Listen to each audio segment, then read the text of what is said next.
Hello children, Sujata Miss is here with another video. Now this video is for class 9 ICSE board. In this video, let me discuss the chapter rotation and revolution of the earth. We will first discuss rotation. Now what is rotation? The spinning of the earth, the spinning of the earth on its own axis from west to east once in 24 hours. So what is rotation again? It is spinning. Now where does earth spin? On its own axis. What is the direction? From west to east. And what is the time duration? 24 hours. Now, what is this axis? It is an imaginary line passing through the center of the earth. It is an imaginary line passing through the center of the earth, and North Pole and South Pole are two end points. This axis is not a straight line. Earth's axis is inclined. So, inclination of Earth's axis is not a straight line. It is tilted at an angle of 66.5 degree from the plane of Earth's orbit and 23.5 degree from the perpendicular drawn to the plane of Earth's orbit. The axis, it is always tilted in the same direction as the earth revolves. Next, the speed. The speed of the earth's rotation is maximum at the equator and decreases as we move towards the poles. This is because equatorial circumference is 40,075 kilometers, which has to be covered in 24 hours.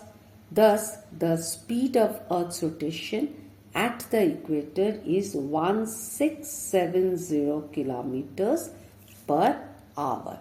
Now, children, this is suppose the horizon, and this is our axis. Now, it is an imaginary line which is tilted, passing through the center of the earth with North Pole at one end, South Pole at another end. Now this axis is inclined. If I take this plane of earth orbit, from this orbit it is inclined at an angle of 66.5 degree. 66.5 degree. And if I drop a perpendicular to this plane of Earth's orbit, if I draw a vertical or if I draw a perpendicular to the plane of Earth's orbit, from the perpendicular the axis is 23.5 degree. So our axis is not a vertical line, it is inclined. Inclined, what is the angle? 66.5 degree from the plane of Earth's orbit and 23.5 degree from the perpendicular drawn to the plane of Earth's orbit. Now, what are the effects of Earth's rotation? First is occurrence of day and night, the most important effect. The part of the earth which faces the sun is called day, and the part which does not face the sun is night. Now imagine this is the horizon. Now when the sun is 18 degree below the horizon, that means as long as sun is in this sphere, in this angle, that is 18 degree below the horizon, we will not see the sun, but we will only get the rays of the sun. that is known as, we will only get the light rays of the sun. So that is known as dawn. When the sun first can be seen on the horizon, that is sunrise. Now from sunrise till it is right before it is on the top of our head, this part is known as morning. But when the sun is right on top of our head, this is known as noon.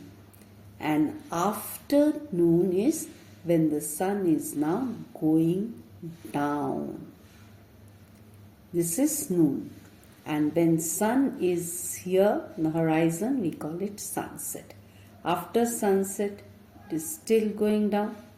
Now, as long as it is 18 degrees below the horizon, we will not be able to see the sun, but we can get the rays.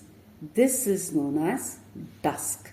And after that, it becomes permanently dark, and then it is known as night.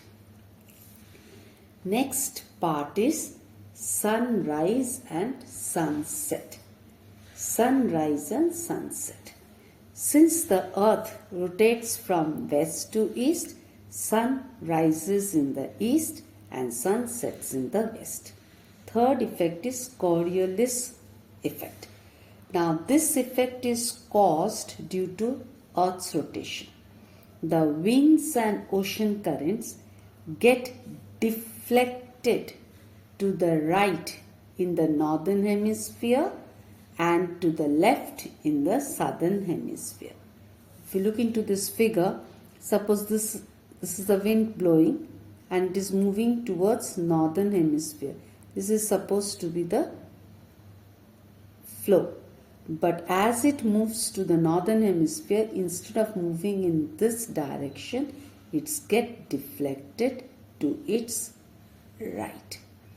And when the wind is moving from northern to southern hemisphere, this should have been the flow, original flow. But instead of flowing in this direction, as it moves to the south, it gets deflected to its left. This is known as Coriolis effect. Next is centrifugal force. The difference in speed of Earth's rotation creates a centrifugal force resulting in this geoid shape. Now what is this geoid shape? Bulge at the equator and flattened at the poles. And finally we know the sun, the moon and all the other celestial bodies, they all move from east to west because the earth rotates from west to east. So this much if you do about earth's rotation, I think it's enough. Next day, children, we will do earth's revolution. Thank you, children.